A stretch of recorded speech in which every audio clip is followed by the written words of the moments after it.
Hi, my name is Isabel, and the topic I chose to talk about today is suicide.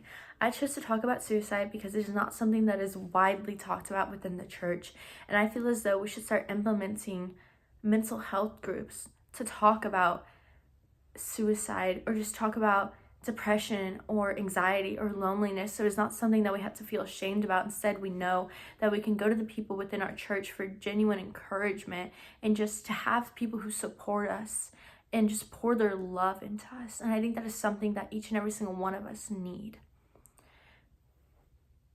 The rates of suicide are increasing rapidly.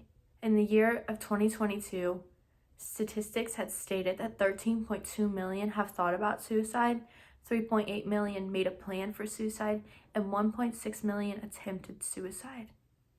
There are many people who struggle with mental health disorders such as depression and anxiety, yet no one wants to speak up because they feel as though they should be ashamed for not being perfectly happy all the time. But that's not how it should be. So if you didn't know, both anxiety and depression or any mental health disorder reduces the gray matter, which is a vital part of the brain since it is responsible for movement, memory, emotions, and cognitive functions. When your mental health declines, you no longer are yourself. When you start to lose who you are, you lose hope for all matters. You no longer have any sense of what is real and what's not real, or what your source of happiness is. You no longer know anything anymore, and you feel so lost in this world that just becomes dark. You just feel like this darkness is just overcoming you completely, and that there's no sense of light anymore. But the truth is that Jesus is the light. And so when you start to lose hope for all matters, that is when suicidal thoughts start to consume your mind. It is important that we check up on one another so that when they have lost hope, we can help them to find their hope in the Lord.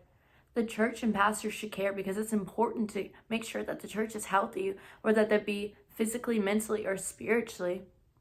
When one who is suicidal sees that they have others who care for them, they have a higher chance of wanting to stay alive because that they know that they matter in other people's lives, that the absence of them would cause a disruption in other people's lives, not a bad disruption, but it would cause sadness to occur within others' lives, and they would not want that to happen.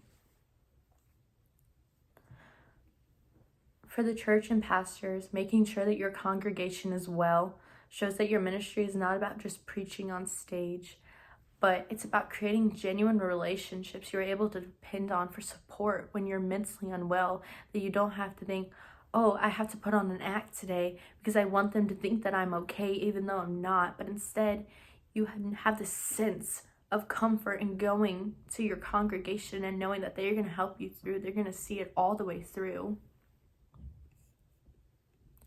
The current and long-term effects to pastoral counseling with mental health are being able to help those who struggle with feeling broken, hopeless, and alone, so that they can understand that there is a light who is Jesus, and we can help lead them to the cross. And if this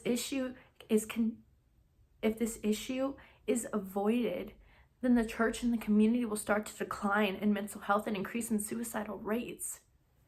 If this issue is not addressed, then we are increasing the feeling of being alone and feeling broken for those if we pretend that everything is perfect. Psalm 34:18 states, "The Lord is close to the brokenhearted and saves those who are crushed in spirit." And we need to show this to those who are struggling, because the Lord wants to do a work in those who need His love, who need His joy, who need His peace. He doesn't want us to come to Him perfect.